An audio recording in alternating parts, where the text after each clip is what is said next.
പ്രസക്തിയുള്ളത്? നിങ്ങളെ ആത്മാവ് എന്റെ കൂടെ ഒന്ന് തരുമോ? ക്ഷീണമൊന്ന് മാറ്റി നിർത്തുമോ? ചൂടിനെ നിങ്ങളൊന്ന് മാറ്റി നിർത്തുമോ? അതേ, എല്ലാം ദുനിയാവിന്റെ ആലോചനകളെ മുഴുവനും നിങ്ങളൊന്ന് മനസ്സിൽ നിന്ന് വലിച്ചെറിയുമോ? വീടിനെ കുറിച്ച് ചിന്തിക്കേണ്ടതില്ല, മക്കളെ കുറിച്ച് ആലോചിക്കേണ്ടതില്ല, ജോലിയെ കുറിച്ച് ചിന്തിക്കേണ്ടതില്ല, ഭാര്യയെ കുറിച്ച് ഓർക്കേണ്ടതില്ല, ബിസിനസിനെ കുറിച്ച് ചിന്തിക്കേണ്ടതില്ല.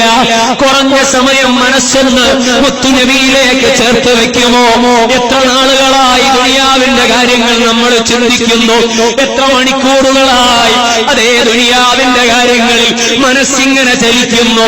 ഇന്നത്തെ 24 മണിക്കൂർ കഴിയുന്നതിന്റെ ഇടയ്ക്ക് നിങ്ങൾ എത്ര ഹബീബിനെ കുറിച്ച് ആലോചിച്ചു? നിങ്ങൾ നിങ്ങളെ ദുനിയാവിന്റെ വിഷയങ്ങൾ എത്ര ചിന്തിച്ചിട്ടുണ്ട്? നിഷ്പക്ഷമായി നമ്മൾ നമ്മുടെ മനസ്സിനോട് ചോദിക്കണം. ഞാൻ എന്റെ മനസ്സിനോട് ചോദിക്കണം, നിങ്ങൾ നിങ്ങളെ മനസ്സിനോട് ചോദിക്കണം. അങ്ങനെ ചോദിക്കുമ്പോഴാണ് ഹബീബിനോടുള്ള മഹബത്തിന്റെ അളവിന്റെ കുറവ് നമുക്ക് ബോധ്യമാകുന്നത്. എല്ലാരും ഒന്ന് മനസ്സിനോട് ചോദിക്കുക. ഇന്നത്തെ ഈ ദിവസം സുബഹി മുതൽ ഈ സമയയാത്ര ആയിട്ട്, അല്ലെങ്കിൽ ഇന്നലെ രാത്രി ഉറങ്ങാൻ കിടന്നത് മുതൽ ഇതുവരെ ആയിട്ട് നമ്മൾ ഓരോരുത്തരും ചോദിക്കുക, എനിക്ക് ജീവിതത്തിന്റെ സർവാധി സൗകര്യങ്ങളും ഒരുക്കി തന്ന എന്റെ ഒരു ചെറു വിരൽ അനക്കണമെങ്കിൽ അതിനുപോലും സൗകര്യമുണ്ടായത് സയ്യിദുനാ ഹബീബുനാ മുഹമ്മദുർ റസൂലുള്ളാഹി സ്വല്ലല്ലാഹു അലൈഹി വസല്ലം തങ്ങളെ കൊണ്ട്. ഞാൻ ശ്വസിക്കുന്നത്, ഞാൻ നിശ്വസിക്കുന്നത്, ഞാൻ ഭുജിക്കുന്നത്, ഞാൻ പാനം ചെയ്യുന്നത്, ഞാൻ നടക്കുന്നത്, ഞാൻ ഇരിക്കുന്നത്, ഞാൻ ഉറങ്ങുന്നത്, ഞാൻ ഉണരുന്നത്, ഞാൻ സന്തോഷിക്കുന്നത്, ഞാൻ ദുഃഖിക്കുന്നത്, ഞാൻ ചിരിക്കുന്നത്, ഞാൻ കരയുന്നത്, ജീവിതത്തിന്റെ സർവാധി നിമിഷങ്ങളും സർവാധി പ്രവർത്തനങ്ങളും സർവ്വ ഇടപഴക്കങ്ങളും ആരെക്കൊണ്ട് സാധിച്ചതാണ്? എന്റെ കഴിവാണോ? എന്റെ പ്രൗഢിയാണോ? എന്റെ അധികാരം കൊണ്ടാണോ? അല്ല. സയ്യിദുനാ വഹബീബുനാ വമലാദുനാ മുഹമ്മദുർ റസൂലുള്ളാഹി സ്വല്ലല്ലാഹു അലൈഹി വസല്ലം തങ്ങളെ കൊണ്ട്. ആ മുത്തുനബിയില്ലെങ്കിൽ എനിക്ക് അനക്കമില്ല, ഞാൻ നിശ്ചലമാണ്, ഞാൻ തന്നെയില്ല. ഹബീബില്ലെങ്കിൽ പിന്നെ ഞാനില്ല. അല്ലാഹു ഇല്ലെങ്കിൽ ഒന്നുമില്ല. അല്ലാഹുവാണ് സർവ്വതിനും അസ്തിത്വം നൽകിയത്.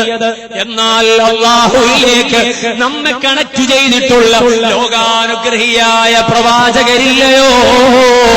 ആ പ്രവാചകരില്ലെങ്കിൽ പിന്നെ എനിക്ക് പ്രസക്തിയുണ്ടോ? നമുക്ക് പ്രസക്തിയുണ്ടോ? ഇല്ല, ഇല്ല. പക്ഷേ ഇതിനെക്കുറിച്ച് നമുക്ക് ആലോചന വരുന്നില്ല. അങ്ങനെ ആലോചന ഉണ്ടായിരുന്നുവെങ്കിൽ എന്റെ ജീവിതത്തിന് തന്നെ അർത്ഥമില്ല ഹബീബില്ലെങ്കിൽ എന്നതാണെങ്കിൽ, ഓരോ ദിവസവും കഴിയുമ്പോ ഹബീബില്ലാത്ത എത്ര ദിവസം കഴിഞ്ഞു പോയിട്ടുണ്ട്? ഒന്ന് ചോദിക്കണ്ടേ നമ്മൾ നമ്മുടെ മനസ്സിനോട്? അങ്ങനെ ഒരു ആലോചന നടത്തേണ്ടതില്ലേ? പല നാളുകൾ മുത്തുനബിയെ സ്നേഹാതുരമായ മനസ്സോടെ സ്വീകരിക്കാൻ നമുക്ക് കഴിയാതെ പോയി. ഈ നാളെങ്കിലും, ഈ രാത്രിയെങ്കിലും, ഈ നിമിഷങ്ങളെങ്കിലും ഹബീബിലേക്ക് ആത്മാവിനെ ചേർത്ത് വെച്ച് ഒന്നനുഭവിച്ചുകൂടെ? അത് ജീവിതത്തിൽ വലിയ ഭാഗ്യമല്ലേ? ക്ഷീണം എങ്ങനെയാണ് വരുന്നത്? തളർച്ച എങ്ങനെയാണ് വരുന്നത്? ഹബീബിനോട് മഹബത്തുണ്ടെങ്കിൽ എല്ലാ ക്ഷീണങ്ങളും മറക്കുമല്ലോ. അതുകൊണ്ടല്ലേ സ്നേഹബാധനത്തെ തേടിയിട്ട് ലോകത്ത് എത്ര ആളുകൾ നടന്നിട്ടുണ്ട്, എത്ര ആളുകൾ ചലിച്ചിട്ടുണ്ട്, എത്ര ആളുകൾ ഉറക്കൊളിച്ചിട്ടുണ്ട്. ആലോചിക്കൂ. പ്രേമവാചനത്തെ കാണാൻ ടൗണിലേക്ക് നടക്കുന്ന കൂട്ടുകാരാ, കാമുകിയോടൊന്ന് സംസാരിക്കാൻ അതേ ബസ് സ്റ്റാൻഡിൽ പോയി നിൽക്കുന്ന കൂട്ടുകാരാ, ഓ നീ ഇഷ്ടപ്പെടുന്ന പെണ്ണിനോടൊന്ന് സംസാരിക്കാൻ അവസരത്തിനു വേണ്ടി ബീച്ചിലോ പാർക്കിലോ പോകുന്ന കൂട്ടുകാരാ, അതേ ആരും അറിയാതെ ഒരു ദിവസം ക്ലാസ് കട്ട് ചെയ്തിട്ട് ആഫ്റ്റർനൂൺ നിങ്ങൾ രണ്ടുപേരും സഞ്ചരിക്കാൻ പെടുന്ന സാഹസികത എത്രയാ കൂട്ടുകാരാ, കൂട്ടുകാരി. നിങ്ങൾ എത്ര പ്രയാസപ്പെടുന്നു? എന്തേ നിങ്ങളെ പ്രയാസപ്പെടുത്തുന്നത്? ഈ സാഹസികതയ്ക്ക് എന്തിനെ നിങ്ങളെ പ്രചോദിപ്പിക്കുന്നത്? ഭൗതികമായ ലോകത്ത് നഷ്ടമുണ്ടാക്കുന്ന പ്രേമമാണ് നിങ്ങളെ ഇങ്ങനെയൊക്കെ മാറ്റുന്നതെങ്കിൽ, നിങ്ങളെ ഈ രൂപത്തിലാക്കുന്നതെങ്കിൽ, നഷ്ടപ്പെടാത്ത സ്നേഹം, അതേ അണമുറയാത്ത ബന്ധം, ആ ഭൗതിക ലോകത്തും പാരത്രിക ലോകത്തും ഫലം ചെയ്യുന്ന സ്നേഹം, ആ സ്നേഹത്തിനു വേണ്ടി എത്രയും യാത്ര ചെയ്തുകൂടെ? അതുകൊണ്ടല്ലേ ആശിക്കുകൾ ഹബീബിനെ മഹബത്ത് വെച്ച് അലഞ്ഞു തിരിഞ്ഞു നടന്നില്ലയോ? ഇഷ്കിൽ മജ്ദൂബുമാരായവരില്ലയോ? നടന്ന് അകലങ്ങളിൽ നിന്ന് മദീനയിലെത്തിയവരില്ലയോ? ഹബീബിനോടുള്ള സ്നേഹം കൊണ്ട് ചുട്ടുപതയ്ക്കുന്ന മണൽത്തരിയിൽ പച്ചയായി ചെരുപ്പ് ഇല്ലാതെ ചവിട്ടിയിട്ട് നടന്നു നീങ്ങിയിട്ട് ഹബീബിലേക്ക് ചെന്നിട്ടുള്ള അബൂദറുൽ ഗിഫാരി റളിയല്ലാഹു അൻഹുവിന് പരിചയമില്ലയോ? ദീനിന്റെ ദഅവത്തിൽ ഹബീബിന്റെ വാക്കുകൾ കേട്ട് നടന്നു നീങ്ങിയ പ്രിയപ്പെട്ട കൂട്ടുകാരൻ മുത്തുനബിയോട് അനുരാഗത്തിന്റെ മനസ്സു ചേർത്തു വെച്ച് മരുഭൂമിയിലൂടെ ദീർഘമായ യാത്ര നടത്തിയപ്പോൾ ചുട്ടുപതയ്ക്കുന്ന മണൽത്തരിയിൽ നഗ്നമായ പാദം വെക്കാൻ വയ്യ, സാധിക്കുന്നില്ല. അങ്ങനെ സാധിക്കാതിരുന്നപ്പോഴല്ലേ കാലിന്റെ തൊലി പറഞ്ഞുപോയില്ലേ, പൊട്ടിപ്പോയില്ലേ? ആ കാലിന്റെ മുകളിൽ നിന്ന് രക്തം പൊട്ടിയൊലിക്കാൻ തുടങ്ങിയില്ലേ? ആ രക്തമൊലിക്കുന്ന കാലുമായി എന്റെ ഹബീബിലേക്ക് ഞാൻ എവിടെ എത്തണമെന്നാണോ എന്നോട് പറഞ്ഞത്, അവിടേക്ക് എത്തുന്നതുവരെ ഞാൻ നടക്കുക തന്നെ. അങ്ങനെ ഹബീബിലേക്ക് അതേ വേദനിക്കുന്ന കാലുമായി, രക്തമൊലിക്കുന്ന കാലുമായി, അതേ വിശ്രമിക്കാൻ പോലും സന്നദ്ധമാകാതെ മഹാനായ അബൂദറുൽ ഗിഫാരി റളിയല്ലാഹു അൻഹു നടന്നു നീങ്ങിയല്ലോ. അതേ അകലങ്ങളിൽ മുത്തുനബിയുണ്ട്, സഹാബാക്കളുമുണ്ട്. ഒറ്റയാനായി കടന്നു വരുന്നയാളിലേക്ക് അനുചരന്മാർ ഹബീബിനെ ശ്രദ്ധ ക്ഷണിച്ചപ്പോൾ ആ മുത്തുനബി അകലങ്ങളിലാണ്, ആളെ വ്യക്തമല്ല, തിരിച്ചറിയുന്ന പരിധിയിലെത്തിയിട്ടില്ല. അത്രയും വിദൂരതയിൽ നിന്ന് ഒറ്റയാനായി കാല് വലിച്ചു വെച്ചുകൊണ്ട് നടന്നു വരുന്ന കൂട്ടുകാരനിലേക്ക് അനുയായികൾ ശ്രദ്ധ ക്ഷണിച്ചപ്പോ ഹബീബ് സ്നേഹത്തിന്റെ മനസ്സോട് വിളിച്ചു പറഞ്ഞല്ലോ, കുൻ അബൂദർ.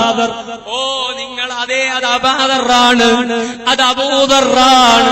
ഹബീബ് ദൂരങ്ങളിൽ നിന്ന് പറയാൻ കഴിവുള്ള നേതാവാണ്, അസാധാരണ വ്യക്തിത്വമാണ്. ഞാൻ അതിലേക്ക് കടക്കുന്നില്ല.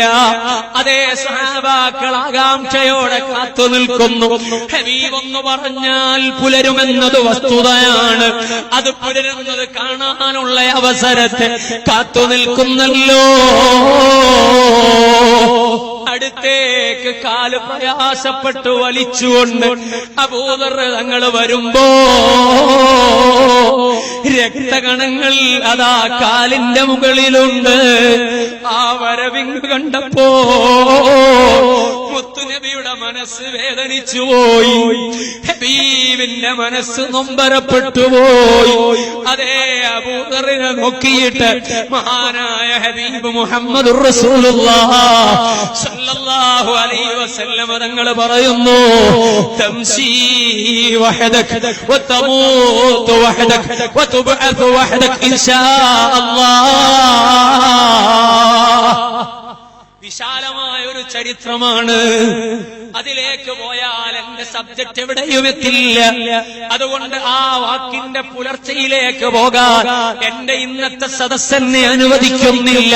അതുകൊണ്ട് ഞാൻ ആ വാക്ക് മാത്രം പറഞ്ഞ് ബാക്കിയിലേക്ക് പോകാതെ വിഷയത്തിന്റെ വഴിയിലേക്ക് തിരിക്കുകയാണ്. ഹബീബിനെ സ്നേഹിച്ചുകൊണ്ട് കടന്നു വന്ന അനുയായിയോട് സ്നേഹത്തിന്റെ മനസ്സോട് മുത്തുനബി പറയുന്നു, എന്നെ അനുസരിച്ചും എന്നെ സ്നേഹിച്ചും ഒറ്റയാനായി കടന്നു വരുന്ന അബൂദർറേ, തംശീ വഹദക്, ഒറ്റയാനായി നിങ്ങൾ നടക്കുന്നു, വതമൂതു വഹദക്, ഒറ്റയാനായി തന്നെയാണ് നിങ്ങളുടെ മരണവും സംഭവിക്കുക, വതുബഅതു വഹദക് ഇൻഷാ അല്ലാഹ്. പാരത്രികമായ ലോകത്ത് പുനരുജ്ജീവിപ്പിക്കപ്പെടുമ്പോ ഉന്നതമായ സ്ഥാനം അലങ്കരിച്ചുകൊണ്ട് ഒറ്റയാനായി തന്നെ, കൂട്ടത്തിൽ നിന്ന് വ്യതിരിക്തനായി തന്നെ, ഓ അബൂദർറേ, നിങ്ങൾ പുനർജീവിപ്പിക്കപ്പെടുമല്ലോ. ഹബീബ് പ്രഖ്യാപിക്കുകയാണ്. സ്നേഹജനങ്ങളെ, ഞാൻ എന്തിനാ സൂചിപ്പിച്ചത്? മഹബത്ത് മനസ്സിലങ്ങു ലയിച്ചാൽ പ്രതിസന്ധികൾ പ്രശ്നമല്ല, അതേ പ്രയാസങ്ങൾ നമ്മെ തടസ്സം നിർത്തുന്നില്ല. കാലുകൾ രക്തം മുട്ടി ഒലിപ്പിക്കുമ്പോഴും ഹബീബിലേക്ക് അനുരാഗം വെച്ച് നടക്കാൻ മഹാനായ സ്വഹാബിക്ക് കഴിയുന്നല്ലോ. അനുരാഗത്തിന്റെ മനസ്സാകുമ്പോൾ അങ്ങനെയാണ്. അതേ അനുഭവിച്ചാൽ ആരും അങ്ങനെയാണ് പ്രതികരിക്കുക. അതുകൊണ്ടാണ് ആശിഖീങ്ങൾ ലോകത്ത് മുഴുവനും നടന്നു ഹബീബിനെ തേടിയിട്ട് അവിടുന്ന് പോയ സ്ഥലങ്ങളിലേക്ക്, ഇരുന്ന സ്ഥലങ്ങളിലേക്ക്, മദീനയിലേക്ക് വാഹന സൗകര്യമില്ലാഞ്ഞിട്ട് നടന്നു നീങ്ങിയവർ മുത്തുനബി അന്തിയുറങ്ങുന്ന വിശുദ്ധമായ മദീനയുടെ മരുപ്പറമ്പിൽ പതേ ഞാൻ ചെരുപ്പു ധരിച്ചു നടക്കില്ല എന്ന് തീരുമാനിച്ചു നടന്നവർ എത്രയെത്രയുണ്ട്. ഞാൻ ആ സംഭവങ്ങളിലേക്കൊന്നും കൂടുതൽ പോകുന്നില്ല.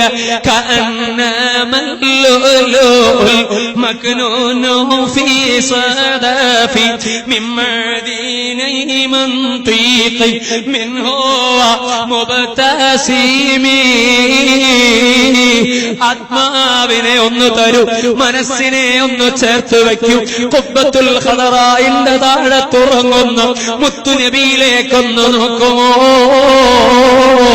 അവിടുത്തെ അധരങ്ങൾക്കിടയിലൊന്ന് നോക്കുമോ? നോക്കിയാലോ അവിടുത്തെ ദന്തങ്ങളുണ്ടല്ലോ, പല്ലുകളുണ്ടല്ലോ, എത്ര സൗന്ദര്യമുള്ള പല്ലാണ്. അതേ ചിപ്പിയിൽ കുടിയിരുത്തിയ മുത്തുമണിയെപ്പോലെ, ചിപ്പിയിൽ കുടിയിരുത്തിയ മുത്തുമണിയെപ്പോലെ മുത്തുനബിയുടെ വായയുടെ ഉള്ളിലാധരങ്ങൾ പ്രകാശത്തോടെ നിൽക്കുകയാണല്ലോ. അവിടെ നിന്നൊന്ന് സംസാരിച്ചാലോ വല്ലാത്തൊരു സൗന്ദര്യമാണല്ലോ. ആ സംസാരത്തിനന്ത്രം എത്ര മധുരമാണ്, ആ പല്ലുകൾക്ക് എത്ര സൗന്ദര്യമാണ്. ഓ സഹോദരങ്ങളെ, മുഖത്തേക്ക് നോക്കിയാലോ സൂര്യനേക്കാൾ നല്ല